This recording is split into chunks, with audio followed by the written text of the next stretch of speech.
Há uma coisa que iremos pensar, e vocês sabem que eu gosto muito de filmes, mas às vezes os filmes retratam a realidade de forma errada. Ou seja, há filmes que tentam mostrar algo que aconteceu na vida real, mas falham em ser verídicos, verdadeiramente fiéis àquilo que realmente aconteceu. Então, há uma coisa no filme, há mais do que uma, mas há pelo menos uma coisa no filme Titanic que não foi bem retratada, ou seja, que não foi fiel ao original. Quando o barco está a afundar e as pessoas estão a correr desenfreadas, e quem viu o filme sabe que o barco está dividido e tem lá vários tipos de pessoas divididas em estratos sociais, em capacidade financeira, ou seja, os mais ricos mais em cima, os mais pobres mais em baixo. E na corrida aos barcos nós vemos que os mais ricos estão a conseguir os barcos. Ou seja, que até os marinheiros estão a dar prioridade, não aos mais velhos e quem tem doenças, e como as vacinas, eles não estão a dar prioridade às mulheres e crianças, a frase que normalmente ouvimos, mulheres e crianças primeiro, eles não estão a fazer essa prioridade. A prioridade é para os mais ricos. Isso não foi verdade. Isso não correspondeu à verdade. E, de facto, no Titanic haviam muitas pessoas muito ricas. Muitos homens muito ricos que morreram. Ou seja, aquilo que realmente aconteceu foi que houve caos, aquilo foi caótico, as pessoas a correr para os botes, sim, de salva-vidas, mas houve um sentimento de vamos colocar os que mais precisam nos barcos. Vamos colocar mulheres e crianças nos barcos. Não houve discriminação. Muitos dos homens mais ricos morreram, juntamente com os mais pobres. Há quem diga que estávamos no início do século e havia um outro sentido moral interior, em que fazer aquilo que está certo é mais importante. E o James Cameron, ele tomou essa liberdade e, de certa forma, talvez para mostrar como os tempos mudaram. E se calhar se fosse agora, os mais ricos teriam os barcos. Talvez. Talvez ele se quisesse identificar com a sua audiência.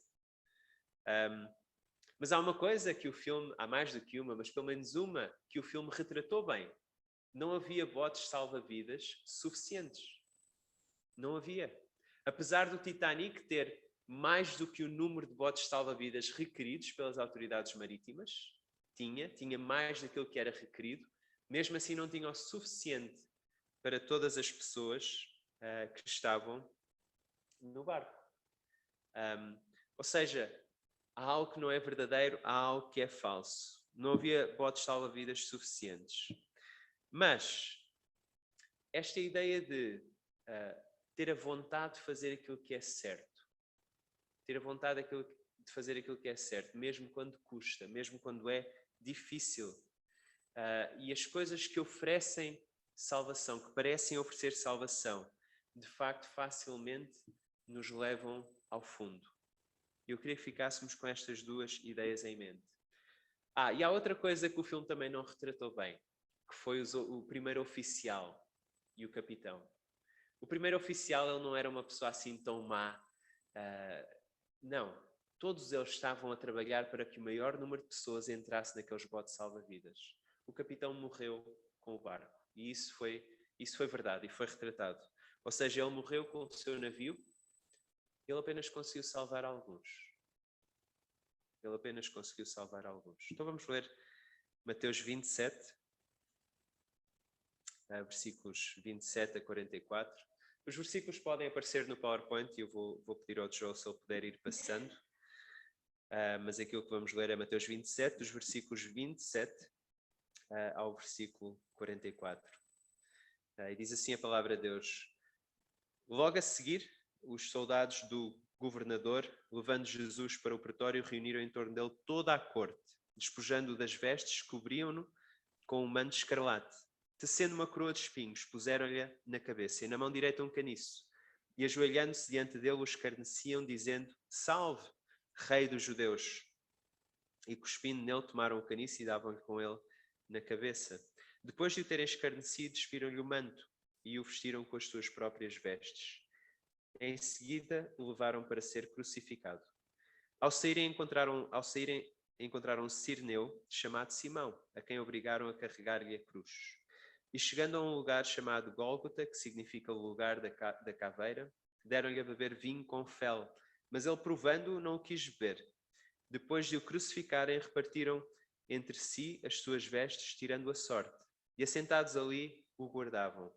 Por cima da sua cabeça puseram escrita a sua acusação: Este é Jesus, o Rei dos Judeus. E foram crucificados com ele 2 ladrões, um à sua direita e outro à sua esquerda. Os que iam passando blasfemavam dele, meneando a cabeça e dizendo: Ó tu que destróis o santuário e em 3 dias o reedificas, salva-te a ti mesmo se és filho de Deus e desce da cruz. De igual modo, os principais sacerdotes, com os escribas e anciãos, escarnecendo, diziam: Salvou os outros, assim mesmo não pode salvar-se. É rei de Israel. Deixa da cruz e creremos nele. Confiou em Deus, pois venha livrá-lo agora, se de facto lhe quer bem, porque disse: Sou filho de Deus. E os mesmos impropérios lhe diziam também os ladrões que haviam sido crucificados com ele. Vamos orar. Querido Deus, queremos pedir a tua ajuda, o teu auxílio para compreendermos a tua palavra. Lemos versículos que são difíceis, que falam acerca de sofrimento, mas, Senhor, queremos ver para onde é que eles apontam. Queremos ver Jesus nesta passagem, queremos pedir a tua ajuda para o conseguirmos ver. E como é que isso pode fazer toda a diferença nas nossas vidas. Oramos em seu nome. Amém. Nós vivemos tempos em que a violência gráfica está mais acessível, está mais perto de nós. Ou seja, temos tantos canais de televisão, temos tantas imagens que nos vão aparecendo de anúncios, que às vezes é fácil não termos a percepção da violência que está aqui descrita nesta passagem. Falamos acerca de uma crucificação e para nós uma crucificação pode parecer algo tão estranho e quase sem grande conteúdo, porque hoje em dia não há pessoas crucificadas da maneira como os romanos o faziam. É interessante que os evangelistas, eles não descrevem muito o que é uma crucificação. Eles não precisavam de o fazer. Todas as pessoas naquela altura sabiam como era uma crucificação romana. Era violenta e era vergonhosa. Ou seja, Jesus já tinha sido julgado pelo Sinédrio por Pilatos. Os líderes religiosos, eles queriam deixar bem claro: Jesus não é o Messias. Ele não é o Messias. E Pilatos queria também, de alguma forma, deixar bem claro que Jesus não é um rei. Ele não é um rei que ameace. Perante o Sinédrio são usadas testemunhas falsas e Jesus é condenado. Pilatos considera-o inocente, mas ele é condenado. E tudo nesta passagem que acabamos de ler nos diz que Jesus não é rei. Tudo nos diz que ele não tem poder, ele não tem autoridade, ele não é soberano, ele não tem soldados, ele não tem criados, ele não é rei. Tudo nesta passagem nos diz que Jesus não é capaz de salvar. Ele não consegue descer da cruz, ele não consegue salvar-se a si próprio, ou seja, ele não consegue salvar. Mateus gosta muito de uma senhora, eu não quero aqui lançar boatos, mas Mateus gosta muito da senhora ironia. E a ironia é uma forma de dizer o contrário daquilo que está escrito. Ou seja, é uma maneira interessante e não sei se viram o filme da Bela e do Monstro, mas no início, a Bela e o Monstro tem lá um personagem que nós não gostamos muito, que é o Gaston. E o Gaston quer, claro, casar-se com a Bela. E quando ele canta a sua música para a Bela, ela diz o seguinte, ela diz: eu não te mereço, Gaston. E quem está a ver o filme aqui temos a ironia, é que quem está a ver o filme sabe perfeitamente que é o contrário. O Gaston é que não merece alguém como a Bella. Ou seja, esta passagem, ela está imersa. Podes passar aí, João, desculpa. Esta passagem que nós vimos agora, ela está imersa em ironia. E por isso os nossos 2 pontos são estes. A ironia do rei e a ironia do Salvador. Ou seja, tudo aquilo que a passagem quer dizer, ela parece não estar a dizer, parece estar a passar a mensagem contrária. E começamos com a ironia do rei. Ou seja, o rei é crucificado. Mateus apresenta-nos um rei como nós nunca vimos. Um rei que é vestido e é despido, um rei que é ajudado e que é gozado. E ao pensarmos em rei, no nosso tempo, talvez não tenhamos uma boa referência do que é um rei como era naquela altura. As nossas referências mais próximas, temos, por exemplo, a Rainha de Inglaterra. É uma rainha que de vez em quando aparece nos nossos grupos familiares. Ela faz uma pequena visita. Temos também o rei de Espanha. Mas estes são reis limitados pela Constituição. Ou seja, eles não têm muito poder. Eles não podem fazer muita coisa para fazer mudanças significativas. Hoje em dia, um rei mais à semelhança dos reis daquele tempo seria o rei Salman, o rei da Arábia Saudita. Ele é o melhor exemplo de um rei com poder, com autoridade.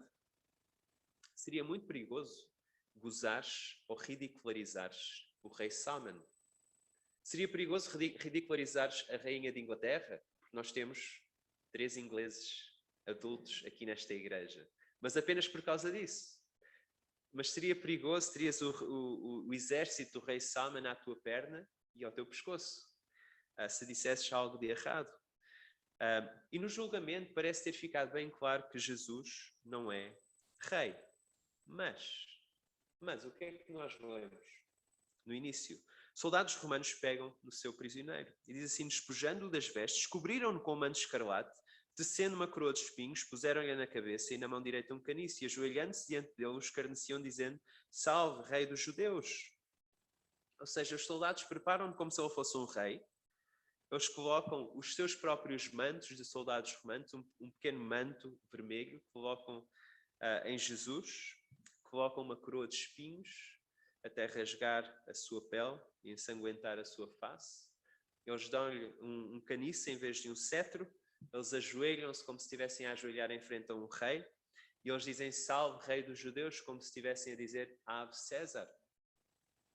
Aqui está um rei como nós nunca vimos.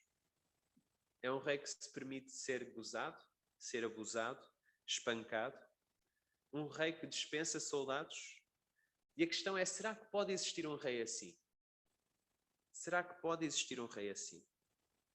Os soldados dão aso à sua maldade. Eles fazem o seu pior com Jesus. E depois continuam a sua função e vão, tiram as suas vestes, tiram aquilo que lhe vestiram e voltam a colocar as vestes de Jesus.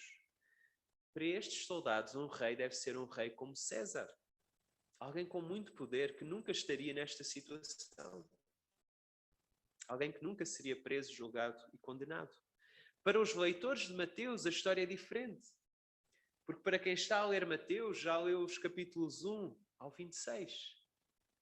E logo no primeiro capítulo, é-nos apresentado que este livro é acerca de um rei. Jesus, filho de David, o rei David. A genealogia de Jesus é apresentada de forma a apontar para o rei David. Ou seja, Mateus está-nos a apresentar Jesus como um rei. Quando os magos, no capítulo 2, chegam, eles dizem, onde é que está o recém-nascido? O rei dos judeus. Está aqui um rei, mas que tipo de rei é este? O rei foi despido, ele foi vestido. Mas pode existir um rei assim. O rei agora vai ser auxiliado e gozado. Versículos 30 e 31 diz, e cuspindo nele tomaram o caniço e davam-lhe com ele na cabeça. Depois de o terem escarnecido, despiram-lhe o manto e o vestiram com as suas próprias vestes. Em seguida, o levaram para ser crucificado. Ou seja, aqui começa uma procissão. E vemos nos versículos também a seguir.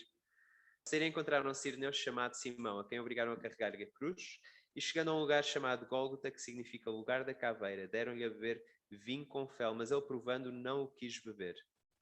Não o quis beber. Ou seja, esta procissão era um mecanismo romano para desencorajar o quê? Todo o povo a ver aquela pessoa a ser condenada. Isto desencorajava atos de rebelião contra César. Passear com o condenado, verbalizando a razão da sua condenação. Eles normalmente caminhariam nus, com a parte horizontal da viga onde iriam ser crucificados. Ou seja, a parte vertical estava no sítio onde eles iriam ser crucificados, a parte horizontal era o que eles carregavam consigo. E a vergonha, o sofrimento e a vergonha, a rejeição, o afastamento, a ideia de ser fora da cidade, esta ideia de rejeição, ele sai fora da comunidade, ele é excluído. E ao chegar aos portões da cidade, Jesus já não aguenta a viga de madeira. Ele estava tão cansado, de tal forma foi castigado. E os soldados apanham a primeira pessoa que lhes apareceu à frente. Eu não creio que há um grande significado por trás de Simão Cireneu. Ele era um visitante. Ele seria talvez um judeu do norte de África que estaria de visita. Ele não se voluntaria, o texto não nos diz isso. Apenas os soldados apanham a primeira pessoa que vem à frente. E em chegando ao local da crucificação, Gólgota, lugar da caveira ou calvário, o gozo continua. Eles oferecem uma bebida amarga. E Mateus vê aqui uma alusão ao Salmo 69, que é um salmo de David, mais uma vez, do rei David. Ou seja, tudo aqui nos aponta para Jesus como rei. Um salmo de David em que David está a sentir isolado, objeto de escárnio das pessoas à sua volta, que perante o seu sofrimento, o que é que lhe oferecem? Fel e vinagre. Os soldados repartem as suas vestes, que era costume nas crucificações, e Mateus vê uma alusão ao Salmo 22, um salmo de David, que descreve, é interessante este salmo porque David descreve algo que ele não está a viver literalmente. Então David escreve para alguém no futuro, para um rei, um Messias que virá, que irá sofrer da forma como o Salmo 22 descreve e que está agora a ser cumprido na vida de Jesus. E o versículo 36 diz-nos que os soldados ficaram a guardar Jesus. Provavelmente 4 soldados ficaram a guardar Jesus, porque no início das crucificações romanas os soldados crucificavam a pessoa e iam-se embora. E havia um ou outro que era liberto da cruz por amigos ou familiares e sobrevivia. Então, a partir daí, eles resolveram bem. Os soldados ficam até a pessoa estar morta. Ou seja, Jesus vai lá ficar até morrer. A última ironia é a placa que é colocada na cruz. Jesus, o Rei dos Judeus. Pilatos a querer espicaçar os líderes religiosos, a dizer, olha, este que vocês têm aqui, este é o vosso rei. Este é o vosso rei. E Pilatos está a dizer mais do que aquilo que ele sabe. Ele, na verdade, é ironia. Ele está a dizer a verdade. Jesus é rei. Mas é um rei como nunca vimos. Jesus é um rei como nunca vimos. Ele não é um rei totalitário que controla e exerce a sua autoridade pelo uso da força. Ele também não é um rei constitucional, um rei sem grande poder, um rei de fachada. Jesus é um rei de uma linhagem de reis. A linhagem principal de reis, da linhagem de David. Mas é uma linhagem de reis que falha sempre em obedecer de forma perfeita a Deus. Ele é um rei que se submete a um tribunal faccioso. Ele é um rei que permite ser condenado, apesar de inocente. Ele é um rei que permite ser açoitado, apesar de não ter feito nada de errado. É um rei que permite ser crucificado, que caminha com a cruz e é crucificado entre 2 criminosos. E esta é a ironia que Mateus quer mostrar. Ou seja, Aquilo que as pessoas estão a fazer, tudo nesta passagem é como uma grande seta luminosa para quem Jesus é e para a sua missão. E esta seta luminosa que nós vemos nesta passagem junta-se com várias outras setas luminosas que vêm do Velho Testamento, de vários dos salmos e outras passagens que apontam para Jesus como o rei crucificado, o rei que precisa de ser crucificado. Agora, por que um rei crucificado são boas notícias para nós? Vamos ver os versículos 39 a 44. E nestes versículos vamos verificar que não há descanso. Parece que não há descanso. A ironia do Salvador. Não há descanso, não há apoio nem fisicamente, nem emocionalmente. Então vamos ler novamente estes versículos. Os que iam passando blasfemavam dele, meneando a cabeça e dizendo: ó tu que destróis o santuário e em 3 dias o reedificas, salva-te a ti mesmo, se és filho de Deus. E desces da cruz. De igual modo, os principais sacerdotes, com os escribas e anciãos, escarnecendo, diziam: salva os outros, assim mesmo não pode salvar-se. É rei de Israel, deixa da cruz e creremos nele. Confiou em Deus, pois venha livrá-lo agora, se de facto lhe quer bem, porque disse: sou filho de Deus. E os mesmos impropérios lhe diziam também os ladrões que haviam sido crucificados com ele. Um dos aspectos mais violentos da crucificação é o sofrimento contínuo. O sofrimento não para. O crucificado como que tem de escolher entre ter ar ou ter dor. Ou seja, para ele ter ar, ele precisa de puxar pelos seus membros, que estão furados, para se levantar e conseguir ter ar. Se ele se deixa descansar um bocado, ele fica sem ar. Então há uma escolha entre ter ar e descansar. Ter ar e descansar. Normalmente, isto continuaria pelo calor do dia, pelo frio da noite, durante alguns dias. Normalmente a morte seria por asfixia, ou paragem cardíaca, ou hemorragia. Ao mesmo tempo, as pessoas à volta não param de gozar, de blasfemar, de insultar, de desafiar. Não há uma palavra de encorajamento. Não há uma palavra de apoio. E em parte, isso deve-se à placa que fica na cruz. A placa com a acusação a lembrar que aquela pessoa não é inocente. Então estão a imaginar um homicida a ser crucificado. A família da vítima teria alguns dias para adicionar ao sofrimento daquele assassino. Mas Jesus não é assassino. E ele não tem descanso. Ele não tem apoio. Nada. E aqui vemos três grupos de pessoas. O povo, líderes religiosos e criminosos crucificados com Jesus. O povo, versículos 39 a 40, diz: os que iam passando blasfemavam dele, meneando a cabeça e dizendo: ó tu que destróis o santuário e em 3 dias o reedificas, salva-te a ti mesmo se és o Filho de Deus e desces da cruz. Isto foi algo que fez parte da acusação a Jesus. Ou seja, no capítulo 26, versículo 26, foi parte da acusação feita a Jesus. Mas ao mesmo tempo são palavras que foram descontextualizadas, que aparecem em João capítulo 2, que Jesus disse. Mas Jesus estava a referir-se ao seu corpo. Ele não se estava a referir ao templo. Ou seja, são palavras que se estão a cumprir naquele momento, quando Jesus está na cruz e o seu corpo está a ser destruído. Ele anuncia desde já que em 3 dias ele o reedificará. A provocação lançada: se és filho de Deus, foi algo que o sumo sacerdote disse. Perguntou no julgamento no Sinédrio. Ao mesmo tempo, foi uma provocação mais profunda que Mateus já mencionou no capítulo 4. Ou seja, no início do capítulo 4 de Mateus, Jesus foi provocado da seguinte forma: se és o Filho de Deus, se és o Filho de Deus, tens fome, manda que estas pedras se transformem em pão. Atira-te daqui abaixo e os anjos vão te apanhar. Adora-me e terás a glória dos reinos deste mundo. Ou seja, Satanás. Satanás está aqui a querer que Jesus desça da cruz e não cumpra a vontade do Pai. Este grupo não compreende quem Jesus é e eles também não queriam fazê-lo.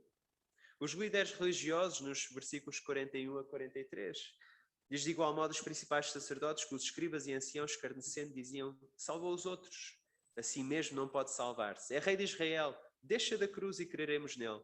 Confiou em Deus, pois venha livrá-lo agora, se de facto lhe quer bem, porque disse: sou filho de Deus. Bastante veneno da parte dos líderes religiosos. Eles dizem que Jesus é incapaz, que ele não se importa e que ele não tem valor.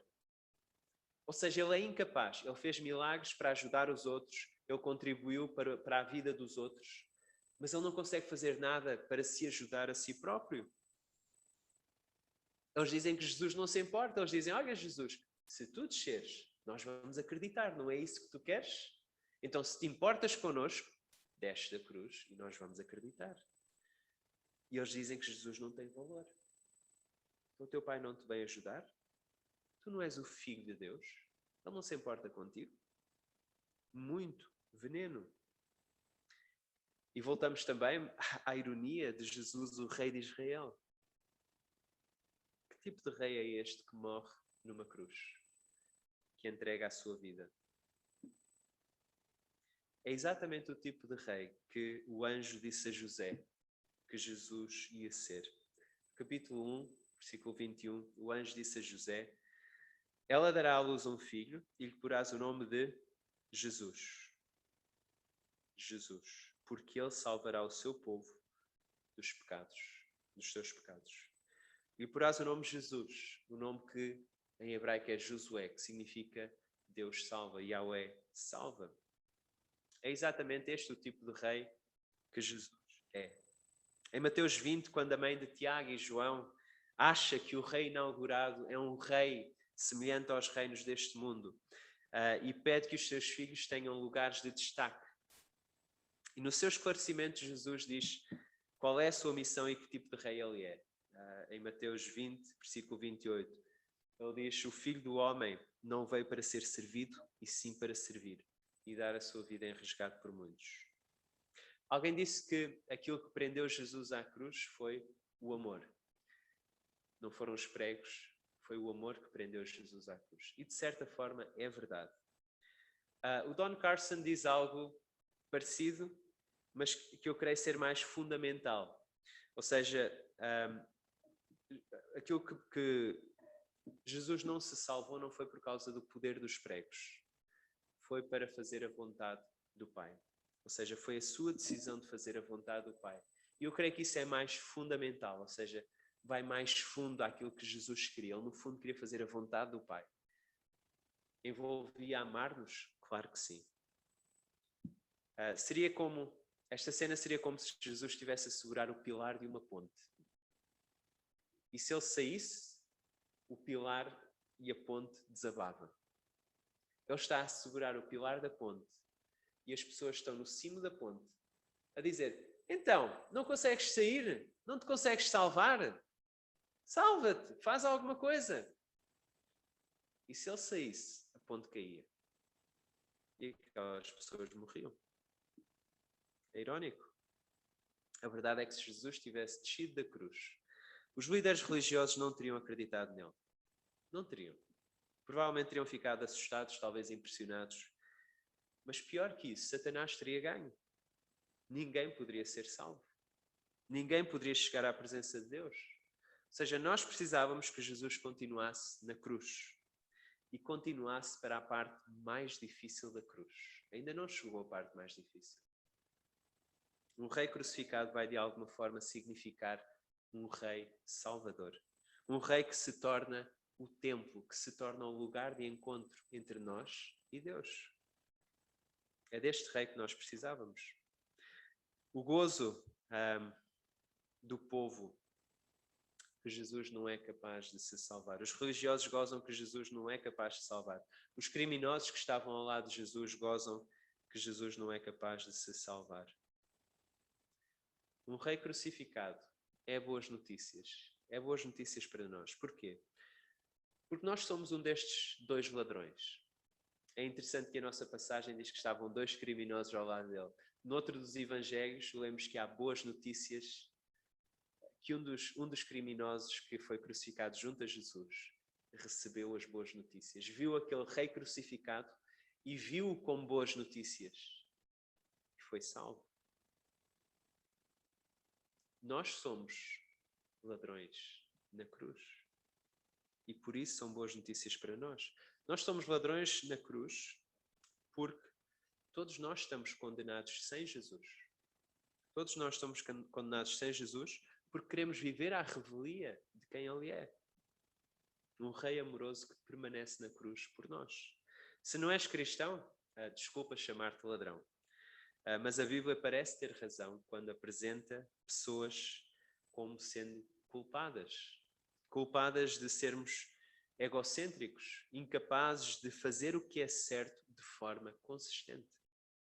Ao mesmo tempo, a Bíblia apresenta este rei que faz o que é certo sempre, de uma forma consistente, de uma forma sistemática, e está disposto a trocar de lugar connosco. Se és cristão e antes de pensares o que é que Jesus pode fazer por ti, de que forma pode melhorar as tuas circunstâncias, que Ele pode, de que forma pode retirar sofrimento e obstáculos, que Ele pode, de que forma pode transformar o teu caráter, que Ele pode e quer, o mais importante, Ele já fez. Ele não desceu da cruz. O mais importante Ele já fez, Ele não desceu da cruz. Jesus fez o que era mais difícil. Jesus é um rei diferente. Um rei que permanece. E nós devemos ser um povo que o segue. E queria-vos encorajar com as palavras do C.S. Lewis, quando ele diz: este mundo é território inimigo, que foi ocupado. O cristianismo é a história de como o rei legítimo chegou. E poderíamos dizer que chegou disfarçado e chama-nos a tomar parte numa grande campanha de sabotagem. Vamos orar. Senhor Deus, agradecemos-te. Agradecemos-te porque tu permaneceste. Agradecemos porque tu fizeste o mais difícil por nós. Agradecemos-te porque de facto nós conseguimos nos ver como pessoas que não conseguem fazer aquilo que é certo de forma consistente. Encontramos frustrações e olhamos para dentro de nós e queremos ver coisas boas, queremos fazer sempre aquilo que é certo. Mas a verdade é que, dia após dia, nós verificamos que nós não conseguimos. Não conseguimos viver com as nossas próprias expectativas daquilo que devíamos ser. Mas agradecemos-te porque Jesus foi o rei, um rei diferente, mas o rei que nós precisávamos. E agradecemos-te porque este rei, ele veio para dar a sua vida, ele veio para nos servir, entregar a sua vida por nós, no nosso lugar. Agradecemos-te porque Jesus não desceu da cruz para poder ser um rei salvador. Agradecemos-te e oramos em seu nome. Amém.